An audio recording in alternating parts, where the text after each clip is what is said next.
Good morning, everyone. It's Lee Henson, President and Founder of AgileDad, and it's time for today's episode of the Daily Stand-Up. So without any further ado, let's get started. It's Thursday, and I thought it would be interesting to reply to a comment that someone made to me, and they asked me if I would talk a little bit about it here in one of the episodes, and I gladly obliged. This was about a Scrum Master who was really struggling with juggling multiple teams. So let me give you a little backstory. So in one of my training classes, it is a common question that comes up in any of my training classes. People often ask, how do we allocate Scrum Masters? Are Scrum Masters associated with products or projects? Are Scrum Masters affiliated with teams? How does that breakout work? And to answer that question, I surveyed my coaches to make sure that I was on track, and I was. And the answer that we received, or the answer that we all came to a conclusion of, is that if you do align Scrum Masters with products or projects, what's going to wind up happening is you'll have team members, sometimes who are often introverts, who will then have to be affiliated with multiple Scrum Masters. And it's kind of hard for them to build relationships to begin with, much less building relationships with multiple Scrum Masters. Where if you align Scrum Masters with teams and team members, you don't have that same issue. So that was the first thought that we had. So it made more sense to align Scrum Masters with individuals and teams. We took it one step further. We said, okay, if that's true, how would this benefit or decrement the ability of the product owner to be able to do what they need to do? And we determined that if a product owner is governing a product or project, and they have multiple Scrum Masters at their disposal, this could be very useful when it comes time to survey and say, hey, do any of you have people that could assist me or teams that could assist me with this initiative? It could also be useful for removing impediments. If there's an impediment that they can't quite chase down, or if they need help, there are multiple Scrum Masters at their disposal to help them if Scrum Masters are allocated to teams. So we naturally came to the conclusion that Scrum Masters should indeed be allocated to teams. But then came the question, how many teams? And I sort of broke it down into a tier 1, tier 2, tier 3 approach. A brand new Scrum Master who's just starting out might only be able to govern and work with one team, where a Scrum Master is a little more advanced with about a year's experience, could probably easily take on 2, may feel like they're ready to take on 3, but I encourage them not to, because I really want them to get 2 down. And then once your Scrum Master's been doing this for a while and they're completely comfortable, they can easily do 3 teams. They often want to take on additional teams, and this is where I stop them again. And I say, this is where you need to start looking at building an Agile Center of Excellence, where you're mentoring and uplifting and helping other Scrum Masters to achieve value. So I think that kind of solved part A of the issue.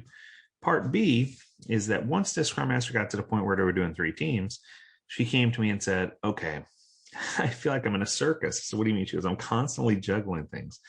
She says, I'm not a good juggler. She says, but and she, like physical juggling. And she says, but I really need to know where to weigh my attention. So after putting some thought into this topic and doing a little bit of scouring on Scrum Alliance, Agile Alliance, and other websites, I came to the conclusion that if you're going to be a Scrum Master for multiple teams, there's a couple of key things you need to keep in mind.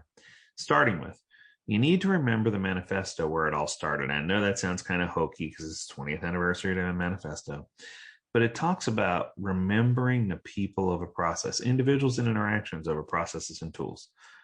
While time management is important, switching context is hard. So if you spread people too thin, you're just not going to have enough free time to have the necessary conversations to have good communication and know what's going on within the team and across teams. So Scrum Masters need to know their teams and team members better and strive to not always be surrounding themselves with busy work. That makes perfect sense, right? I feel like if you have the good fortune of being a Scrum Master for multiple teams, that you need to make sure you're focused on those individuals and interactions and focus on those relationships. Second, you need to get to know the team and customize the way that you interact with them. If you only know the team as their team Nighthawk, and that's all you know, or a couple of team members by name that work really hard, or that that's the team from India, I would argue that's not enough. You need to know these teams better. When I say get to know them, I often say you need to get to know your team intimately. And sometimes people say that feels uncomfortable, but it is true. Building working relationships is the key to a Scrum Master being successful. So I think it's important for you to foster simple, effective ways of having conversations, to learn about the people that you're working with, and to gather information, conduct experiments, gather information, and build relationships based on that. And then finally, this is the key that I found. This is the one that I brought to the table. The way that I find that I can be successful as a coach, coaching with the different organizations, or as a Scrum Master within teams or across teams, I share a lot of my own individual Agile experience. I share experience that I had within companies. I share experience that I had with team members, with teams.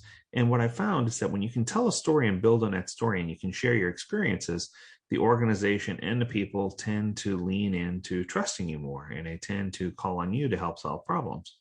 So I think these are the keys that you really need in order to best govern teams. But I think it's your responsibility as a Scrum Master to figure out all the fine tuning that needs to happen in order to make you effective at doing such.